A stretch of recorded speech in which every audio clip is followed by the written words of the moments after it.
طرح سے ہے کہ میرے پاس کمپیوٹر ہے، 2 کمپیوٹر ہے میرے پاس، اور ایک کمپیوٹر جو ہے وہ آئی میک ہے اور ایک جو ہے وہ دوسرا جو ہے وہ ونڈوز کا ہے، اور مجھے بعض اوقات دونوں کے اوپر کام کرنے کی ضرورت پڑتی ہے۔ بعض اوقات میں اگر کام کر رہا ہوں، میک کے اوپر میں کام کر رہا ہوں اور مجھے کسی ایسی فائل کی ضرورت ہے جو کہ آئی میک میں نہیں بن سکتی ہے یا وہ نہیں موجود ہے، تو پھر میں کیا کرتا ہوں، میں اپنے اس کمپیوٹر کو میں وہیں چھوڑ دیتا ہوں، اس کو پاز کر دیتا ہوں، اور میں دوسرے اپنے کمپیوٹر پہ بیٹھ کر دوسرا کام اپنا میں کمپلیٹ کرتا رہتا ہوں۔ اب یہ کمپیوٹر میں نے بند نہیں کیا، یہ کمپیوٹر میرا آن ہے اور اس پہ چل رہا ہے، لیکن میں نے اس پر پاز کا بٹن دبا دیا، اس کو میں نے روک دیا ہے، اور میں اتنی دیر میں دوسرے کمپیوٹر کے اوپر میں کام کرتا ہوں، اور جب وہ میرا کام کمپلیٹ ہو جاتا ہے تو پھر میں واپس اس کمپیوٹر کو جو ہے میں اس کے اوپر میں کام کرنا شروع کر دیتا ہوں۔ ایگزیکٹلی اسی طرح سے ہے جب بنی اسرائیل قوم جو ہے سب سے پہلے خداوند یسوع مسیح جو ہے وہ ان کے پاس آئے، خداوند یسوع مسیح ان کے درمیان میں رہے اور خداوند یسوع مسیح ان پر ظاہر ہوئے، اور سب سے پہلے خداوند یسوع مسیح نے ان کو یہ بات بتانے کی کوشش کی کہ میں مسیح ہوں۔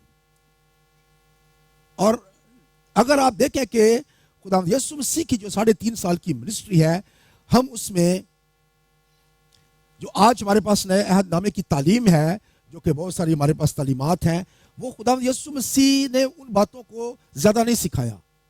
خداوند یسوع مسیح کا زیادہ ٹائم جو ہے اس بات میں گزرا کہ وہ بنی اسرائیل قوم کے جو بزرگ تھے، جو فقیہ تھے، جو فریسی تھے، ان کو یہ بات ثابت کر کے دکھا سکے کہ جو مسیح آنے والا تھا وہ میں ہی ہوں۔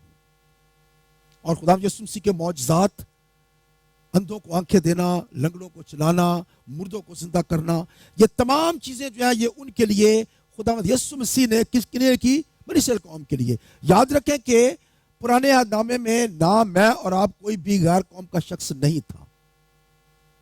یہ تمام باتیں جب لکھی گئی، تمام جو شریعت دی گئی، کس کو دی گئی؟ کوئی غیر قوم کا شخص اس میں نہیں تھا۔ خداوند یسوع مسیح جب بنی اسرائیل قوم کے درمیان میں آئے تو انہوں نے تمام باتیں جو ہیں وہ بنی اسرائیل قوم کے لوگوں کو انہوں نے بتائیں۔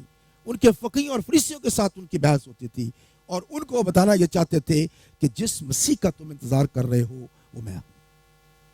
اور اسی لیے آخر میں جا کر پطرس جو ہے وہ اعمال کی کتاب کے 2 باب میں جب وہ عید پینتیکوست کے دن جب وہ کھڑا ہوتا ہے اور وہ پیغام دیتا ہے تو وہ سب کو یہی بات بتاتا ہے کہ اسی مسیح خداوند کو جسے تم نے مصلوب کیا، خدا نے خداوند بھی کیا اور مسیح بھی کیا اس نے۔ تو وہ کہتا ہے کہ وہی مسیح تھا۔ اور پھر اگر آپ اعمال کی کتاب پڑھتے جائیں تو اعمال کی کتاب کے اندر صرف ایک بات بار بار رسولوں نے ثابت کرنے کی کوشش کی ہے کہ یہی مسیح ہے، یہی مسیح ہے۔ اور اسی لیے میں نے آپ کو بتایا تھا پہلے بھی کہ خداوند یسوع مسیح کا چاروں اناجیل کے اندر نام جو ہے وہ یسوع لکھا گیا ہے، لیکن اعمال کی کتاب کے بعد کیا بن جاتا ہے؟ خداوند یسوع مسیح بن جاتا ہے، جو کہ اس کا پورا نام ہے۔ اس کا مطلب ہے کہ جو مسیح آنے والا تھا وہی مسیح ہے۔ اور بنی اسرائیل قوم نے خداوند یسوع مسیح کو اپنے مسیح کے طور پر جو ہے ان کو ریجیکٹ کر دیا، ان کو رد کر دیا۔ اور جب انہوں نے رد کر دیا تو اس کے بعد خدا نے اس سسٹم کے اوپر اس نے پاز کا بٹن دبا دیا۔ اس نے کہا کہ اب اس کے اوپر پاز کا بٹن میں دباتا ہوں اور یہ یہی کا یہی سسٹم جو ہے یہ پورے کا پورا جو ہے یہ رک گیا ہے۔ اور اس کے بعد خدا نے کیا کیا؟ غیر قوموں کا سسٹم جو ہے اس کے اوپر اس نے سٹارٹ کر دیا۔ اس نے میں اور آپ جو ہے خدا کے پلان میں بنائے عالم سے پیشتر سے ہے، لیکن کیا اس نے پرانے عہد نامے میں ہم میں سے کسی کو بھی اس نے چنا یا کسی نے بھی اس کو آگے لانے کی کوشش کی؟ نہیں۔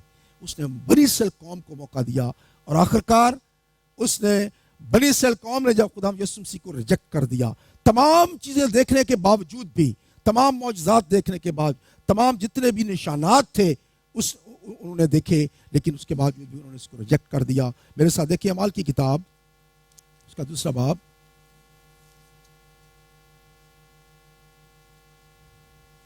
اور اس کی پڑھیں جی 22ویں آیت، صرف ایک آیت پڑھیں گے۔ اے اسرائیلیوں، یہ باتیں سنو کہ یسوع ناصری ایک شخص تھا جس کا خدا کی طرف سے ہونا تم پر ان معجزوں اور عجیب کاموں